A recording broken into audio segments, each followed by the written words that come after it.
ஒரு மாசத்துக்கு எத்தனை உயிர்? மார்ச் மாசம் இது ஒரு சாதாரண மாசம் தான். ஆனா சம்பவம்லாம் சாதாரண விஷயம் இல்லை. இந்த மார்ச் மாசம் ஆரம்பிச்சு வெறும் 25 நாள் தான் ஆகுது.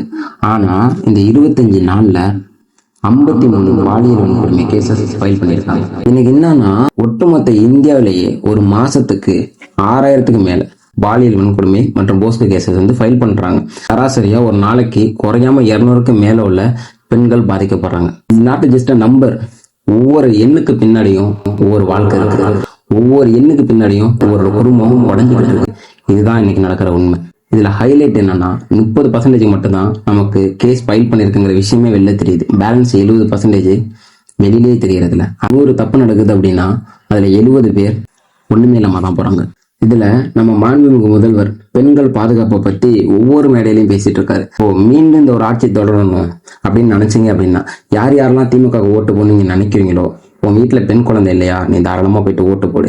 அப்படி ஒரு வேலை பெண் குழந்தை இருந்து நான் திமுகவுக்கு தான் போய் நொட்டுவேன் அப்படின்னு நொட்டுனேன்னா, இப்பவும் சொல்றேன், திமுகவுக்கு ஓட்டு போடுங்க. ஒரு 50 ரூபாய் கயிறை வாங்கி தூக்கி போட்டுருங்க. ஏன்னா நீ இருந்து உன் பொண்ணுக்கு பாதுகாப்பு இருக்காது. இந்த ரீசன்ட் டைம்ல ஒரு 12th படிக்கிற பொண்ணு பாலியல் வன்கொடுமையில இறந்து போனாங்கல்ல, போஸ்ட்மார்ட்டம் ரிப்போர்ட் கூட வரேன்னு சொல்லி ஒரு பெரிய சைஸ் உருட்டிட்டு இருந்தாங்களே, அந்த ஒரு பெண் குழந்தைக்கு போஸ்ட்மார்ட்டம் ரிப்போர்ட் இன்னும் வரல. என்ன ஆச்சுன்னு கூட தெரியல. ஆனா கரூர்ல 41 பேருக்கு ஓவர் நைட்ல போஸ்ட்மார்ட்டம் ரிப்போர்ட், மறுநாள் காலையிலேயே. சோ இதுதான் திமுக. இன்னும் எலெக்ஷன் கொஞ்ச நாள் தான் இருக்கு. யோசிச்சு முடிவு எடுங்க மக்களே.